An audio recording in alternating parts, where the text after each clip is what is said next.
that you can do.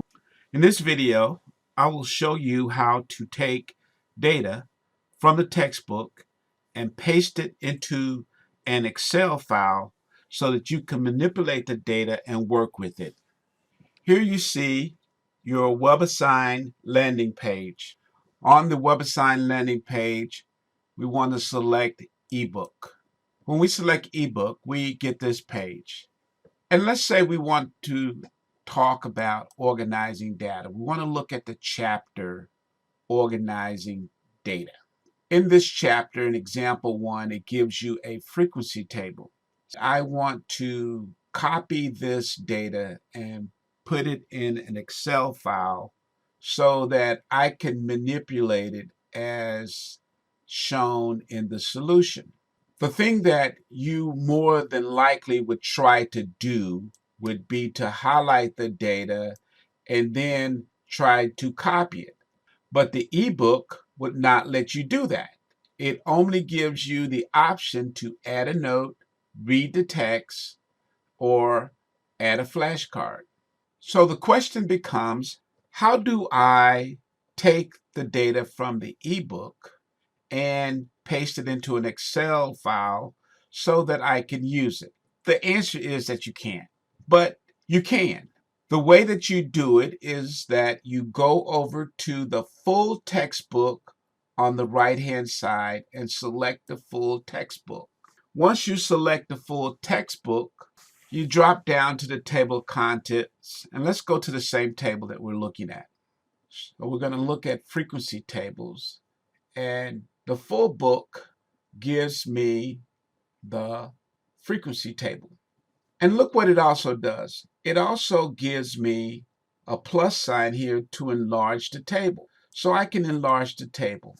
Once I enlarge the table, what I can now do is I can go and highlight the data that is in the table, and I can copy it.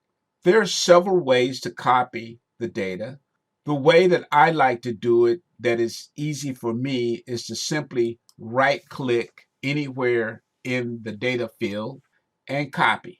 Once I've copied that, it is now on my clipboard. I can bring in my Excel file, and then I can go right-click and paste. I would have the data in my Excel file. In order to manipulate the data points that I'm given, I need to put it into a single column. So there are several ways of doing it, but the easiest way that I've found to do it is simply to just take the data and just move it over to the column. So I can do it piecemeal, and in doing it piecemeal, I can still have room on my screen to work with it, work with the data.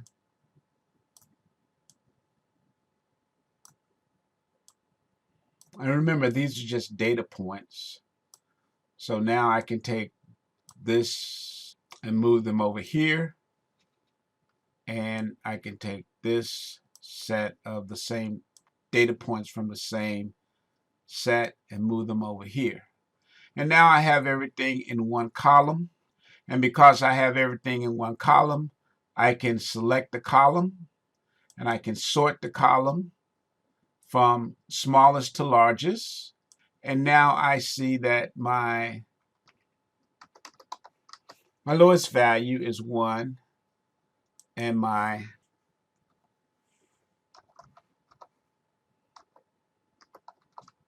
highest value is 47, which gives me a range of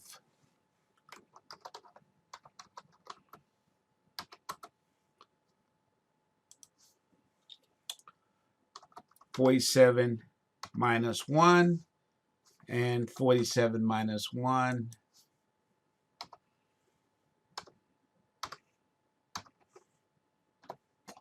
gives me a range of 46.